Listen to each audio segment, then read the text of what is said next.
All right. So this is going to be one of the shorter lectures, but we're talking about the Great Deportation and how this affected Hispanic people during the Great Depression. So I'll do my best not to get the Great Deportation and the Great Depression mixed up. Okay, so the Great Depression turns towards racism to solve the issues of the Great Depression that, as we mentioned in our previous unit, Herbert Hoover, the president, played such a major part. So he was under pressure to stop this never-ending increase in unemployment and to save the social safety net programs. And so Herbert Hoover promised American jobs for air quote real Americans. And so he wanted to slash immigration by 90%. So his way to solve the unemployment issue and to give jobs to Americans was to slash immigration by 90%. And so to reduce relief expenses and to free up jobs, he created the American Jobs for Real Americans program, which sounds about as racist and messed up as it sounds. So they pushed this anti-Mexican sentiment to deflect from the failures of the federal government in dealing with the economic suffering. And so the Immigration Act of 1929 targeted Hispanic people for deportation. And so they used the air quote other as a scapegoat for government failure.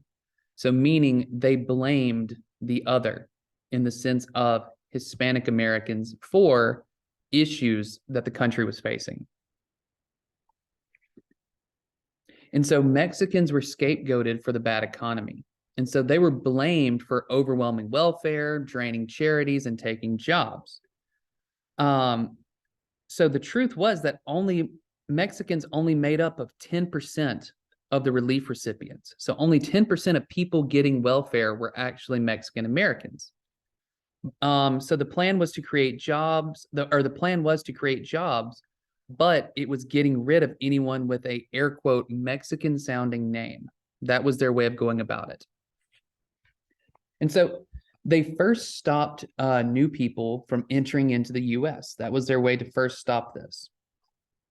And so immigration was slowed with quotas and strict law enforcement. That's how they were able to stop people from coming into the US. So we start seeing this really increased patrol on the border. And so the US consulates or embassies in Mexico started using a literacy test. And local governments started passing laws making it illegal to give jobs to anyone of Mexican descent, even legal citizens of the United States. So even citizens of the United States, if they had a Mexican descent, they were not allowed to give jobs, which is, highly racist and highly illegal. And so we also saw that major companies started to lay off Hispanic workers, so started to fire Mexican workers. So Mexican immigration was a relatively recent phenomenon. So they were essentially new immigrants. Mexicans were targeted as a scapegoat partly because they are the most recent immigration group. So that's where we start seeing this last hired, first fired. So the FBI, the Federal Bureau of Immigration, rounded up people for deportation. So it was changed to the Immigration and Naturalization Services after 1993, but they became known as the Mexican repatriation efforts of 1929 to 1936. So this term, repatriation, it was used in order to view the actions as a humanitarian gesture by the government. So essentially, instead of just saying, oh, we're deporting you because you are a Mexican, we are trying to help bring you back to your home is how they tried to skew it. So they said, oh, we're reuniting them with their people in their motherland. So they're trying to make themselves sound good to justify the horrible, evil actions that they were committing. And so the federal government both violated and suspended the civil rights of those that they deported. So as many as 1.8 million men, women, and children were affected by these deportations. So these are citizens of the United States, but they are being deported back to which completely violates their civil rights. So as I mentioned, calling it repatriation was a misnomer, as it covered up the unconstitutional nature of deportations. So the government was engaged in racial profiling as citizens and non-citizens were both searched and seized without arrest warrants or any due process. So this violated their civil rights. Many American-born Mexican adults and children who lacked any proper ID and had dark skin with Spanish last names were arrested and then deported.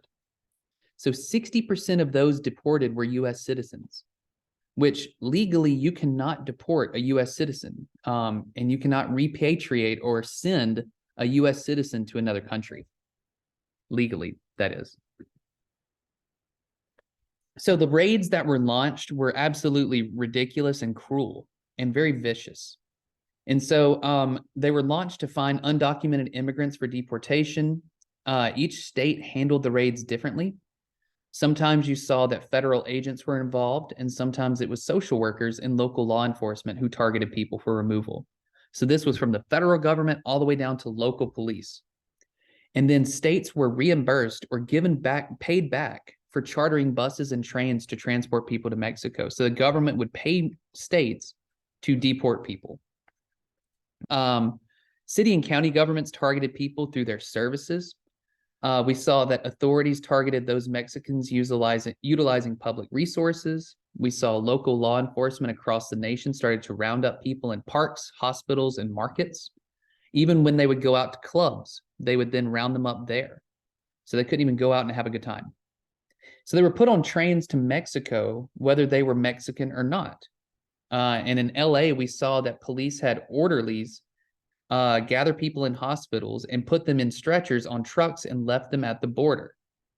So literally people that were in the hospital trying to get healthcare, access to healthcare, were, dumped off at the border, even if they were citizens, but also what if they weren't from Mexico? And so they also went through the public employee rolls and looked for Mexican sounding names and then would go and arrest and deport these people. And so the whole reason for this, the whole motive behind all this was to create job openings. So La Placita Park was at the heart of LA's Mexican community. And on February 26th, 1931, police officers showed up with guns and surrounded the park. And they blocked the entrances and encircled the parks with trucks. So over 400 people that were just walking around the park were asked to show proof of legal entry and citizenship. And if you did not have your paperwork on you, then people would be detained and put on trucks that took them to the train station and sent them straight to Mexico. No trial, no anything, not even allowed to go home. They were sent straight back to Mexico. And so they were taken to central Mexico to minimize their chance of crossing the border and coming back to the U.S. So not only were they dropped off just at the border, they were taken deep into Mexico. And so the LA City Council tried and failed to stop these illegal deportations. And many people wrote protest and started signing petitions to stop these illegal deportations. But the board wrote back, this isn't about constitutional validity. It's about the color of their skin. So they literally are admitting exactly why they were doing that. Okay, so families. We saw that families who could drive were given food provisions for 3 days, but the trip by car took 30 days. So they would give them enough food for 3 days, even though it took 30 days to get there. It took that long because they could not drive at night. Nighttime was the most dangerous time for families on the road because they were targets for crime. And so the nation knew that Hispanics were being deported, so they were targeted for robberies because they knew that they would have all of their belongings in their car with them. And so the Hispanics were also seen as having all their rights and privileges and immunities revoked. So you couldn't get in trouble for harassing people that the group of the government decided were unwanted. So essentially, if people started harassing them or robbing them, they couldn't be arrested because the government viewed these people as unwanted people. So this was obviously a traumatic event for children who were born in America, and many of the American-born children of Mexican descent had never traveled south of the border before. And so young children found themselves in Mexico dealing with the process of socialization and having to learn the language. And many maintained an American identity, and with that, the dream to come back to the United States. And so they were leaving urban areas for more rural areas of the nation, and everything about their lives would end up changing.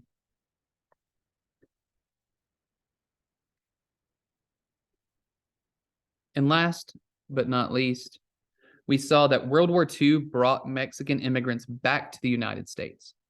So the departure of much of the able-bodied workforce meant that Mexican labor was back in demand.